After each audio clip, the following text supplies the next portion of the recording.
සුබ දවසක් හැමෝටම. 2025 වර්ෂයත් අවසන් වෙන්න තව තියෙන්නේ දින කිහිපයක් විතරයි. ඉතින් මේ අවුරුද්ද ඔයාලට කොහොමද? හිතාගෙන හිටිය දේවල් කරගන්න පුළුවන් වුණාද?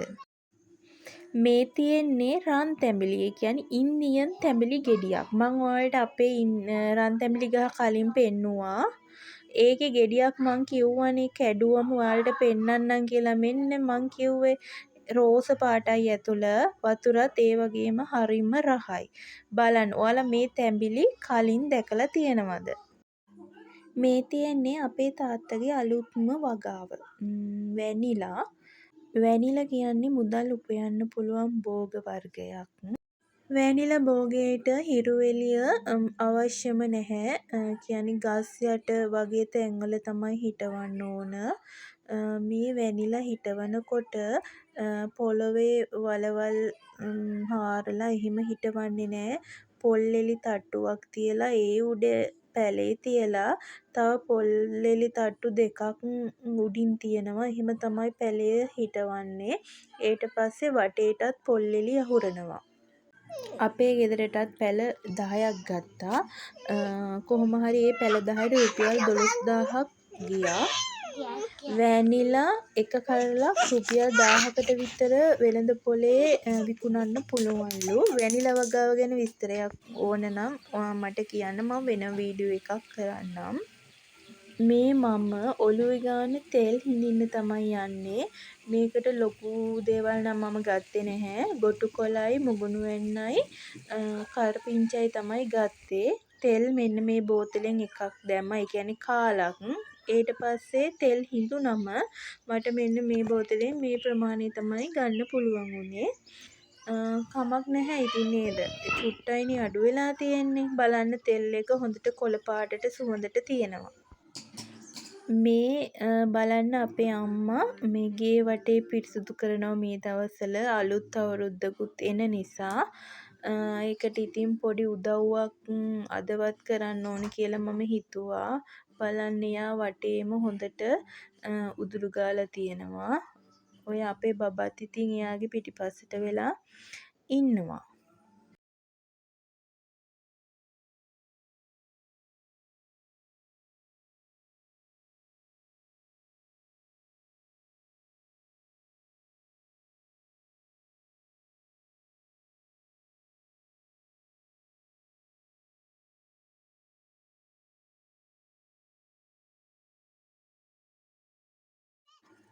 අම්මට උතුරු ගා ගන්න ලේසි වෙන්න මමයි බබයි ලෑස්ති වෙලා මෙතන මේ තියෙනවා මල් පෝච් ටිකක්. ওই ටික මෙහෙට ගන්න තමයි ඔය හදන්නේ. මල් පෝචි තිබ්බ තැන මේ හොඳටම මේ කැලේ වෙලා තියෙනවා. අම්මා ඉතින් ඒ ටික මේ උතුරු ගාලා පිරිසිදු කරගන්න තමයි හදන්නේ. ඉතින් ඔයාලත් අලුත් අවුරුද්දක් ලබන්න කිට්ටු වෙනකොට මෙහෙම පිරිසිදු කරනවද? ගේ වටේ අනවශ්‍ය දේවල් ඉවත් කරනවද? ඒ වගේ වැඩ කරලා අලුත් අවුරුද්දට ලෑස්ති වෙනවා. අපිත් ඉතින් ඔහොම තමයි. ගේ වටේ නම් අම්මා මේ පිරිසිදු කරනවා. මට ඉතින් වෙලාවක් තිබ්බෙම නෑ පහුගිය ටිකේ අර මේ ඇවිත්තා එක එක වැඩවලට. ඉතින් අද ගෙදර ඉන්න දවසේ මේ ඉතින් එයාට පොඩ්ඩක් උදව් කරන්න කියලා තමයි මම බැලුවේ. අපේ බබත් මේ වැඩේ කරන්න මට මේ උදව් කරන ගමන් තමයි ඉන්නේ. අද නම් අපිට අවුවක් නැහැ. මන්දාරම් ගතිය තමයි තියෙන්නේ. ඉක්මනටම වහී වගේ. ඊට කලින් මේ වැඩේ ඉවර කරගන්න තමයි අපි මේ හදන්නේ. වීඩියෝ එකේ එක එක ශබ්ද වලට ඇහෙනවා ඇති. අපේ බබාට කොච්චර කතා කරන්න එපා කිව්වත් එයා කතා නොකර ඉන්නේ නෑ. මොනා හරි කියනවා. ඒ වගේ සමහර කෑලි තනින් තන මේ අහුවෙලා තියෙනවා. අනේ ඒකට සමා වෙන්න. මොනා කරන්නද? එයා චූටිනේ. එයාට තාම තේරෙන්නේ නැහැ. මම කලින් නම් විවේකයක් ලැබුණම එක එක මල් වර්ග හිටවනවා. දැන් ඒත් මට මේ විවේකයක් නැහැ. විවේකයක් තිබුණත් බබත් එක්ක ඒ කාලේ ගත කරන්න ඕන නිසා මං ඉතින් ওই වැඩ කරනවා දැන් අඩුයි. ඇත්තටම මේක හොඳ විනෝදාංශයක් මල් හිටවන එක. දැන් මට මල් වර්ග ගොඩක් තිබ්බා අපේ ගෙදර. දැන් ඔක්කොම මැරිලා ගිහිල්ලා. මොකද ඒවට සාත්තුවක් නැති හින්දා. මේ චුට්ට තමයි දැන් ඉතිරි වෙලා තියෙන්නේ. මට හිතුණා මගේ විනෝදාංශේ දැන් ආයෙත් පටන් ගන්න කාලේ හරි කියලා. මොකද මගේ බබත් කැමති මේ වගේ මේ වැඩවලට. බලන්නකෝ එයත් මට උදව් කරන විදිහ. ඔය කලිසම බලන්නේ මඩ ගාගෙන මේ පහළ මඩනේ හොඳටම වැස්සත් එක්ක මේ ඉතින් ඒ වගේ ඉඳගෙන ඉඳලා ওই මඩ ගාගෙන තමයි තියෙන්නේ යා. මල් හිටවන එක අපේ මානසික සුවතාවයට වැදගත් දෙයක්. ස්ට්‍රෙස් වෙලා තියෙනවා නම් රැකියාවේ ප්‍රශ්න මොනවා හරි පෞද්ගලික හේතු නිසා මල් හිටවනවා වගේ විනෝදාංශයක් අපිට තිබ්බොත් අපේ කාලය ඒවට වැය කරලා අපේ ස්ට්‍රෙස් නැති කරගන්න පුළුවන්. ඉතින් මල් හිටවන එක පරිසරයටත් අලංකාරයක් ගෙන දෙනවා. ඒ වගේම අපේ සිතත් සුවපත් වෙනවා. මගේ පුතාගේ හුරතල් කතා අහගෙනම ඔන්න මම ඒ මල් පෝච්චි ටික පැත්තකට අයින් කරා. දැන් තියෙන්නේ අම්මට එතන පිරිසිදු කරගන්න.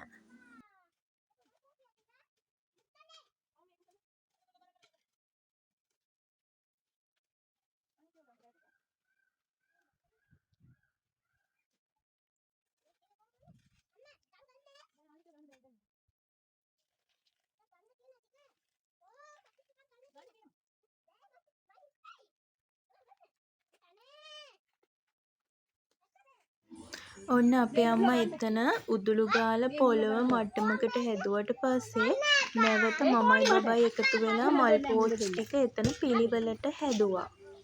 බලන්න දැන් එතන කොච්චර ලස්සනද පිළිවෙලයිද කියලා.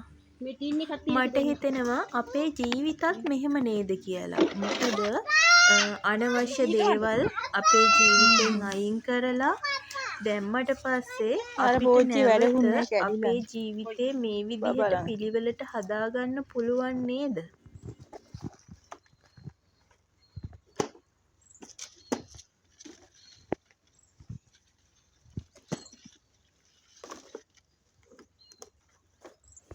මං ඔයාලට දැන් පෙන්නන්නම් අපේ ගෙවතු වගාවට එකතු වුණ අලුත්ම යාළුවෝ දෙන්නා. මේ තියෙන්නේ මෑකරල්. තාම කොළ එක දෙකක් තමයි ඇවිත් තියෙන්නේ. මේ ටික ළඟදි තමයි හිටෙව්වේ. ඔය බලන්නකෝ මෑකරල් පාත්තිය අපේ. මේ බණ්ඩක්කා. බණ්ඩක්කත් ඔය මෑකරල් හිටවපු දවසේම තමයි හිටෙව්වේ. මේ ටිකටත් තව ටිකක් ලොකු වුණාම පස්සේ එහෙම දාලා ගන්නකොට පැල ටික හොඳට හැදිලා එයි.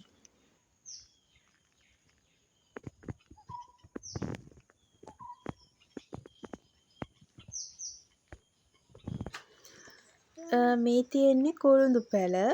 මේ ටිකත් දැන් දවස් 3-4කට උඩදී තමයි ගෙනාවේ. ලබන අවුරුද්දේ හිටවන්න අපේ වත්තේ. මෙතන කොළුඳු පැල 100කට වඩා තියෙනවා. දවල්ට කෑමට ගන්න වැව් මාළු ටිකක් හදාගන්න තමයි මම මේ හදන්නේ. මේ මාළු ගේනකොට අපි කෑලි වලට කපලා ගෙනාවේ නැහැ. මොකද එයාර් ෆ්‍රයර් එකට දාගෙන එයාර් ෆ්‍රයි කරගන්න කියලා හිතලා මාළු අර මේ එහෙමම කපන්න නැතුව අරන් ආවා. මට හිතුණා දැන් එයාර් ෆ්‍රයර් එකට දාන්න බෑ මේ මිරිසට උයලා ගන්න ඕන කියලා. ඊට පස්සේ ඉතින් මම මේ ටික කපලා මේ උයන්න තමයි මේ හදන්නේ.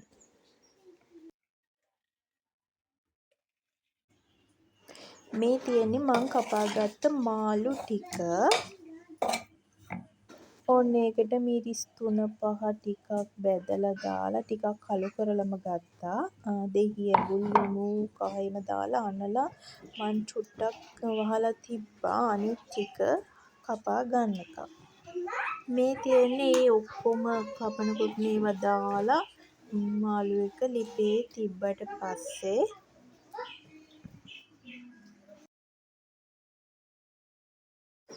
මාළු එක උයලා ඉවරලා මට ෆොටෝ එකක් ගන්න අමතක වුණා. දවල් කෑමටත් මාළු ගත්තට පස්සේ තමයි මට මතක් වුණේ ෆොටෝ එකක් ගන්න තිබ්බනේ කියලා. මේ බලන්නකෝ ඉතින් මේ මම පේපර් ටිකක් බලන්න කියලා ගත්තේ. ඔන්න අපේ බබා ඒක ඉතින් මට කරන්න දෙන්නේ නැහැ. එයා ඉතින් මාත් එක්ක කෝලම් කර කර ඉන්නවා.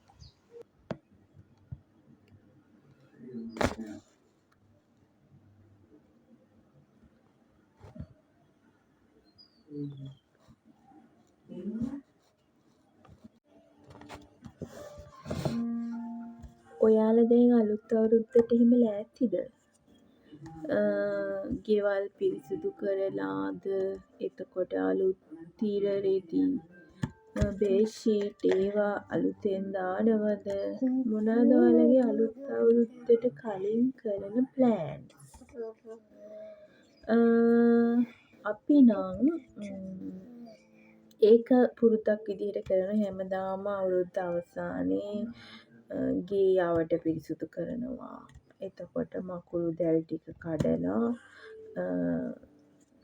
දොර රෙදි ජනෙල් රෙදි ඔක්කොම සෝදනවා. තව අලුත් බේඩ්ෂීට් දානවා.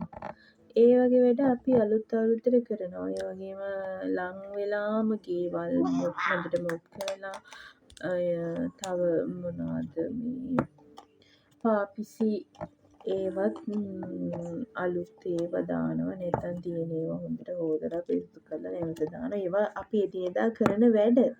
ඒ වුණාට අලුත් අවුරුද්දට කියලා විශේෂයෙන්ම ඒවා කරනවා. ඒ වගේම කරන්නත් ඕන නේද? අපි අලුත් අවුරුද්දක් පටන් ගන්නකොට අපේ පරණ පුරුදු අපි ළඟ තියෙන පරණ පුරුදු තියෙනවනේ ඒවා අපිට ගැලපෙන්නේ නැත්නම් අපි ඒවා මග හරින්න ඒ පුරුදු වලින් ඈත් වෙන්න උත්සාහ කරන්න ඕන. එතකොට ඔයාලට විෂන් බෝඩ් එකක් තියෙනවද? අනිවාර්යයෙන්ම මුළු අවුරුද්ද පුරාම අපි කරන්න ඕන ප්ලෑන්ස් අපේ හිතේ තියෙන අපි මේ අවුරුද්දේ මේ ගෝල් එකට යනවා. එහෙම ඒවා ඇචීව් කරගන්න අපිට තියෙන්න ඕන මේ බලාපොරොත්තු තියෙනවනේ. එහෙම මොකක් හරි භාණ්ඩයක් ගන්න එක නැත්නම් අලුතෙන් නිවසක් හදන එක තියෙන නිවස අලුත් හැඩියා කරගන්න එක නැත්නම් අලුත් ජොබ් එකකට යන එක නැත්නම් දරුවෙක් හදන එක ඕනම දෙයක් එහෙම අවුරුද්දක බලාපොරොත්තු තියෙනවනේ. එහෙම ඔයාලට තියෙනවද? එහෙම බලාපොරොත්තු එහෙම අපි කරන්න හිතන අපේ ගෝල් දාලා ඔයාලා විෂන් බෝඩ් එකක් හදලා තියෙනවද? ඇත්තටම මේ සමහර අයට නම් එහෙම බලාපොරොත්තු නැහැ. අද විතරක් ගැන හිතන අයත් ඉන්නවා. නැත්නම් ප්ලෑන් කරලා ජීවිතේ වැඩ කරන අයත් ඉන්නවා. ඒ දෙවර්ගයේම ඉන්නවා. නැත්නම් මේ මොහොත ගැන විතරක් හිතන අයත් අද සමාජයේ ඉන්නවා. ඒ කොහොම වුණත් මම නම් විශ්වාස කරන්නේ අපිට ප්ලෑන් එකක් තියෙන්න ඕන ජීවිතේ. අපි ගොඩක් කල් ජීවත් වෙන්නේ නැහැනේ. අපි ජීවත් වෙන්නේ ටික කාලයයි. එතකොට ඒ කාලේ සතුටින් ඉන්න නම් අපි ප්ලෑන් එකක් ජීවිතේ හදාගන්න ඕන. ගණන් ගන්න එපා මේ මගේ පුතා එයා මේ එක කතා කියනවා මේ මං වීඩියෝ කරනකොට ඔයාලට බාධාවක් නම් ඒක සමා වෙන්න. මේ අවුරුද්ද පටන් ගන්නකොට මටත් තිබ්බා බලාපොරොත්තු මම මේ අවුරුද්දේ ඇචීව් කරගන්න ඕන ගෝල්ස් ටිකක් තිබ්බා. ඒත් ඇත්තම කියනවනම් මට මගේ ගෝල්ස් වලින් එක ගෝල්ස් එකයි ඇචීව් කරගන්න පුළුවන් වුණේ. අනිත් ඒවා නම් තාම බැරි වුණා. ඉතින් මං ඒකට දුක් වෙන්නේ නැහැ. මං හිතාගත්තා ලබන අවුරුද්දේ කියන්නේ 2026 නම් මම කොහොම හරි මගේ බලාපොරොත්තු ටික ඉෂ්ට කරගන්නවා කියලා.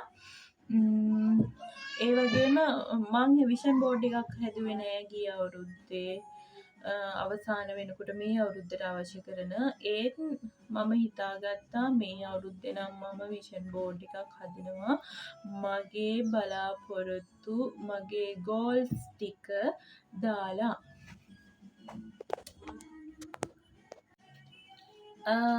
මේ ඇඳේ බෙඩ්ෂීට් එක නම් අද නැහැ. ඒක හොදන්න දැම්මා අලුත් එකක් අරන් තියෙන්නේ මේ හොදපු එකක් මේක තාම ඇඳට මේ දැම්මේ නෑ හවස් වෙලා දාන්න කියලා තියෙන්නේ. ඔයාලා බලනවා ඇති ඇඳේ බෙඩ්ෂීට් ටිකක්වත් නැති ඇයිද කියලා. ඒකයි මම සෙනසුරාදා කියන්නේ හැම සතියෙම සෙනසුරාදා හෝ ඊදා මගේ මේ බෙඩ්ෂීට් ටවල් එතකොට ඒවා ටික සෝදලා දානවා බබාගේ ටවල් එක ඒවා සතියකට සැරයක් මම සෝදනවා ඔයාලට එහෙම වෙන්නේ නැති කියලා මම හිතනවා අනිවාර්යයෙන්ම අපි පෙරවනීම මම මේ ඇඳ ඇතුළේ හැමදේම මේ හොදන්න මෙන්න මේ පොත පෙන්නන්න කියලා අපේ බබා මේ මට කිව්වා බලන්න මේ පොත. එයාගේ මේ කලර් කරන චීට් තියෙන පොත. එයා මේක මේ එකක්ද කොහෙද කලර් කරලා තියෙනවා. කලර් කරාද පුතේ? ඔව්. නෑ නේද? මේ සාමාන්‍යයෙන් එයා මේ ආසයි අයිස්ක්‍රීම් එක මෙන්න අපේ පුතා ටිකක් පාට කරලා තියෙනවා මෙන්න බලන්නකෝ එයා පාට කරලා තියෙනවා ලස්සනයි නේද අපේ පුතාගේ චිත්‍ර පාට කිරිල්ල good boy වීඩියෝ එකක් කරන්න කියලා හදනවා අපේ බබත් එක්ක වීඩියෝ එකක් කරගන්න වෙන්නේ නැහැ එයා එක එක වැඩ කියනවා මේ කියව පෙන්නන්න කියනවා මට ඔහොම තමයි ළමයි ඉන්න අම්මලා වුණා